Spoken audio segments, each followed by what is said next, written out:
Have you ever noticed how we as humans, we just naturally try to avoid the hard stuff in life? Oh, yeah, totally. It's like our default setting, Yeah, to kind of gravitate toward whatever seems easiest. exactly. And, as Catholics, we're always striving for that eternal joy, for heaven, right? Right. But sometimes, I don't know about you, but sometimes down here, it's like a part of me just wants the smoothest, easiest path possible. Yeah, I feel that. It's definitely tempting to focus on making this life as comfortable as we can.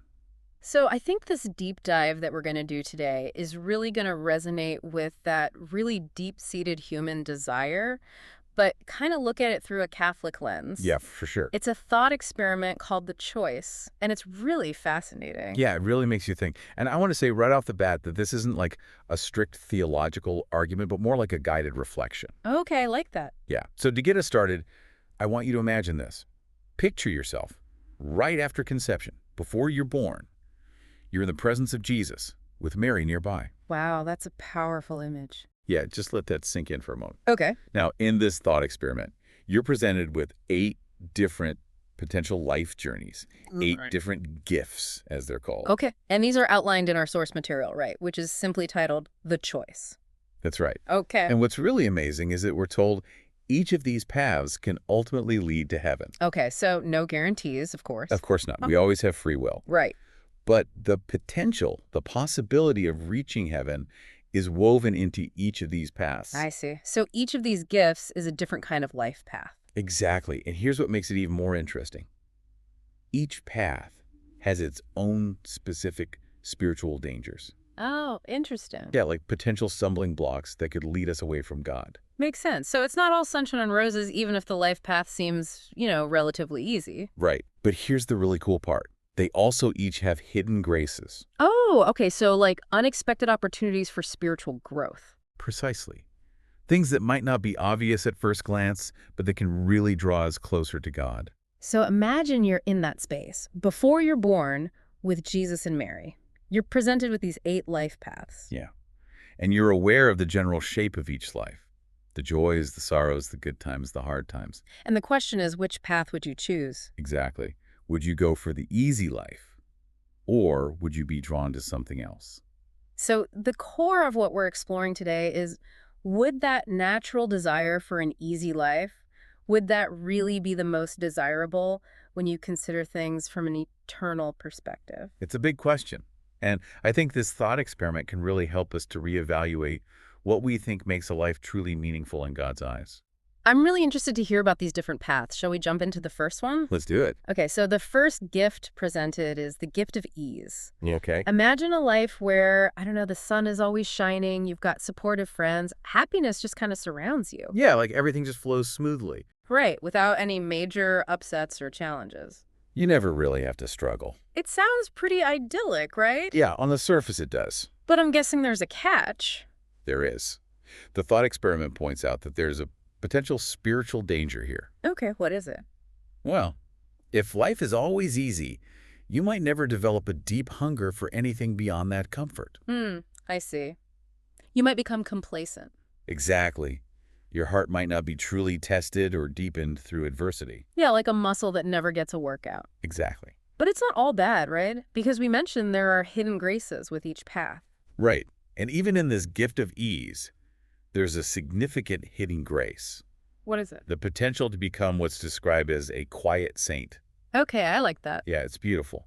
By consistently practicing gratitude, living simply, and loving their neighbor, someone with this life can still achieve profound holiness. So it's a different kind of strength, right? Yeah, quiet strength. Like a steady perseverance and goodness, even when you're not facing a ton of challenges. Exactly. And what about Mary? What role does she play in this path? Mary's role is so gentle and encouraging.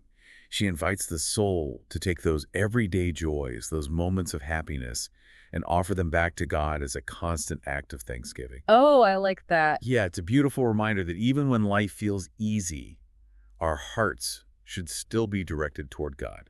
Acknowledging the source of all those blessings. Exactly. Okay, so that's the gift of ease. What about the next one? All right, the next one is the gift of fame and fortune. Ooh, okay, this sounds interesting. Yeah, this one is depicted as a bright silver life. Okay. You know, a life where you gain admiration, you have influence, you achieve great things, and you receive a lot of recognition. Yeah, that's a life path that a lot of people in the world actively pursue. Absolutely. Yeah.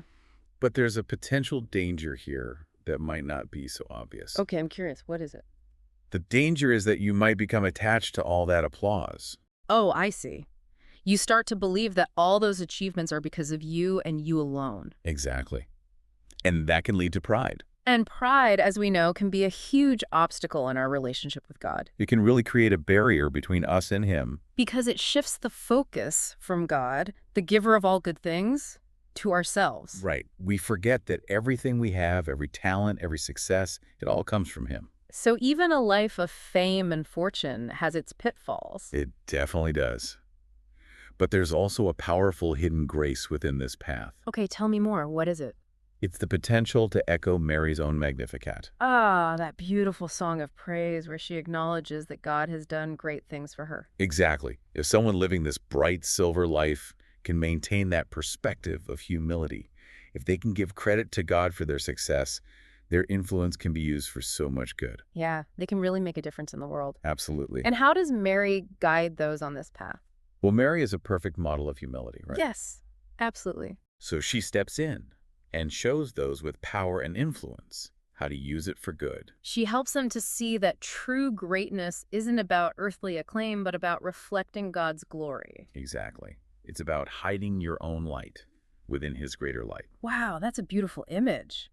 Okay, so we've seen the gift of ease and the gift of fame and fortune. What's the next path? All right, now we come to the gift of poverty. Okay, this sounds like it might be a bit more challenging. It's definitely a different kind of life. How so? Well, this life is described as being wrapped in cloth, humble and torn. Okay. It's a path where you walk very closely with the poor, and often you yourself are overlooked and in need. So it's a life marked by material scarcity. Yeah, you experience hardship and lack firsthand. I can imagine that would be really difficult. Yeah. What are some of the spiritual challenges that someone on this path might face? Well, I think the most immediate one is the temptation to despair. Yeah, that makes sense. When you're constantly facing hardship, it's easy to question God's love. Right. Or to become resentful about your circumstances. Bitterness can easily take root. That's understandable. But what about the hidden grace? The hidden grace in this path is profound. Okay, tell me about it. The source reminds us that Jesus has a special closeness to the poor. Right, he said, "Blessed are the poor in spirit." Exactly. And their very need creates a space for his strength and provision to come in. I see. They're more open to receiving his grace because they're not relying on their own resources. Precisely. They encounter him in a very real and powerful way through their vulnerability and dependence. And Mary, how does she accompany those on this path? Well, Mary knows poverty firsthand, right? Yeah, she brought Jesus into the world in a stable. Exactly. So she has a deep empathy for those who are struggling. I can imagine she would be a very tender and compassionate guide. She is. She understands their difficulties and offers comfort and unwavering love. That's beautiful. Okay, so we've covered 3 paths so far. What's the next one? The next one is particularly intense. It's called the gift of the big soul. The big soul. Yeah, sometimes it's also referred to as the victim soul. Okay, this sounds heavy. It is a significant calling. Yeah. It's described as having a crimson-edged white color, Okay. and it involves a mystical invitation to share in Christ's suffering for the sake of others. Oh, wow. So this is a path of redemptive suffering through things like illness, misunderstanding, spiritual dryness, things like that. Exactly. It's a heavy burden to carry. And what's the spiritual danger here? The biggest danger is the feeling of abandonment. Yeah, I can imagine it would be easy to feel like God has forgotten you when you're going through so much pain. Right. You might be tempted to believe that your suffering is pointless. It would take a lot of faith to persevere through that. It does. But the hidden grace is extraordinary. Okay, what is it? By uniting their suffering with Christ's suffering on the cross, these souls participate in the redemption of others. They're offering up their pain for the good of others. Exactly. They carry what our source calls invisible treasures. Spiritual fruits that are born from their sacrifice, even though the world might not see them. Right. And Mary, what role does she play in this difficult path. Well, Mary is the co-redemptrix, right? Right. She suffered alongside Jesus. So she has a deep understanding of redemptive suffering. It makes sense that she would be there to offer strength and consolation to those who are walking this path. She does. She's a constant, tender presence in their suffering. Okay, so we've seen 4 paths now. What about the 5th one? Okay, the 5th one is called the gift of the little way. The little way. I've heard of that. Yeah, this is the path of saints like Therese of Lisieux. Right, the little flower. Exactly. And it's a beautiful path. It's described as being plain and childlike. Okay. It's a life focused on small, often unseen acts of love. So living in obscurity, doing little things with great love. Exactly. It's about faithfulness in the seemingly minor details of everyday life. And what's the spiritual challenge with this path? Well, the challenge is that you might doubt your own worth. Yeah, because you're not doing big visible things. Right. You might feel like your life is inconsequential because you're not making a grand impact on the world. That makes sense. But I know there's a hidden grace here, right? Oh, absolutely. Right. And it's a beautiful one. The hidden grace is the very essence of the little way. Okay, tell me more. It's the way of the child saints. So a life of simple, trusting love for God. Exactly. It's like a quiet but beautiful song of trust that plays out in those daily fidelities. It's about the cumulative power of small, consistent acts of love. Precisely. And what about Mary? How is she present in this path?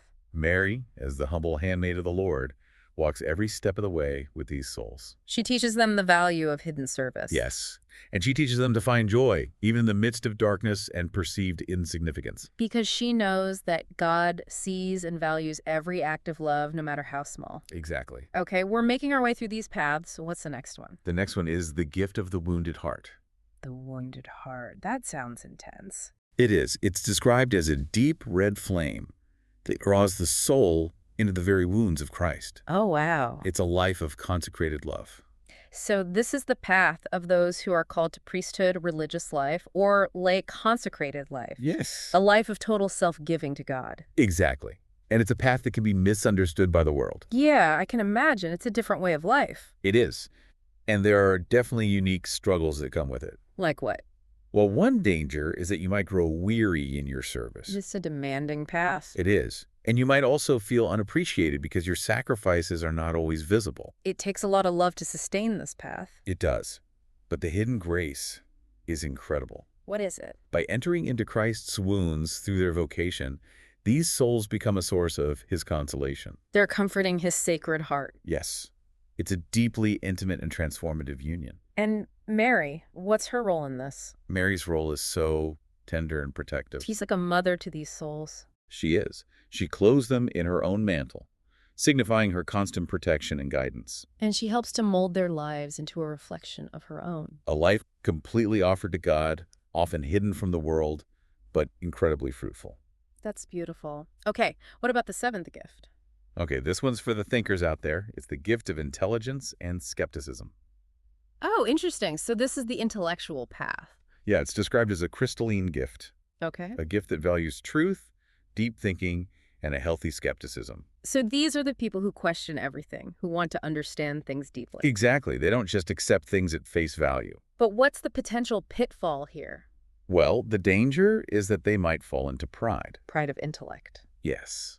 They might become so confident in their own reasoning that they start to doubt the mysteries of faith. Yeah, I can see how that could happen. And that can lead to resistance to accepting truths that can't be fully explained by reason. So faith and reason can sometimes be at odds. They can be. But when they work together, it's a beautiful thing. And what's the hidden grace with this path? The hidden grace is that these souls, once they're open to God's grace, can become powerful teachers and defenders of the faith. They can use their intellect to illuminate the truth for others. Exactly. They become seekers of divine wisdom. And what about Mary? How does she guide those with this gift? Mary is all about gentleness and persuasion. Right. She's not about forcing anyone to believe anything. Exactly. She gently opens the heart to wonder and helps them to trust in a God who is beyond our full comprehension. She helps them to see that faith isn't about having all the answers, but about trusting in God even when we don't. Exactly. Okay, so we've come to the last gift. What is it? This one is the gift of the average life. The average life. Yeah. It's described as a clay pot. A clay pot. Yeah, simple, maybe not outwardly remarkable, but solid and dependable. Okay. It's a life with moderate successes, Manageable trials, family, a steady job, the everyday stuff. Yeah, the kind of life that most of us live. Exactly. But there's a spiritual danger even in this seemingly ordinary existence, right? There is. The danger is that we might become spiritually lukewarm. We get so caught up in the day-to-day that we forget about God. Yeah. Yeah. Or we settle for a comfortable mediocrity. We choose spiritual laziness over really striving for holiness. Right. We just kind of drift along. But there's a hidden grace here too, right? Absolutely. And it's a beautiful one. What is it? The hidden grace is that if we choose to offer each day, each seemingly insignificant task, with love for God and neighbor, our lives become like bread. Bread. Yeah. Simple, nourishing, essential. We become the sustenance that others need. Exactly. It's about finding the extraordinary within the ordinary. I love that. And Mary, how does she accompany those living this average life? Mary is right there with us in all those everyday moments. Doing the dishes, taking care of the kids, going to work. Exactly. And she whispers that constant invitation, sanctify this moment. She reminds us that even the smallest actions, when done with love, have eternal significance. Exactly. Wow, we've really journeyed through these 8 gifts. We have. And I think it's so powerful how at the end of this thought experiment, the source shares Jesus' words to the soul. Oh, yeah. What does he say? He says, "None of these paths will make you holy without love, but each can become the ladder to heaven if you walk with me." Wow, that's powerful. It really drives home the point that it's not about the specific circumstances of our lives, whether they're easy or hard. Right. It's about how we live them, how we love God and others in the midst of whatever we're going through. Love is the key that unlocks holiness. It is. And there's this really interesting realization that the soul has in that moment before birth. What's that? They realize that the easiest life might actually be the hardest road to sainthood. Interesting. And the paths that are marked by suffering, those might be the ones that lead most directly to Christ's heart. Yeah, it completely flips our perspective. Instead of focusing on comfort and avoiding pain, the soul desires closeness with Christ above all else. They see what truly matters from an eternal perspective. And then there's Mary's beautiful promise. Oh, yeah. What does she say? She says, "I will walk with you." It doesn't matter which path you choose. She's there with us every step of the way. What a beautiful assurance. It is. So, as you've listened to us explore the choice, think about which of these gifts resonates most with you. Yeah. Which one speaks to your heart? And I want to emphasize, don't think about what seems easiest or most appealing. Right. Think about where you sense God might be inviting you to grow in love and holiness right now in your life as it is. This isn't about some hypothetical decision before you were born, It's about how you're embracing your present reality with all its joys and challenges. and knowing that Mary is walking right beside you. So what stands out to you in your current circumstances? What can you offer to God with even greater love today? Trusting that He has a plan for you, a path that leads to Him. And know that you don't have to walk it alone. Mary is always there. Ready to guide us, comfort us, and lead us closer to her Son. Amen to that.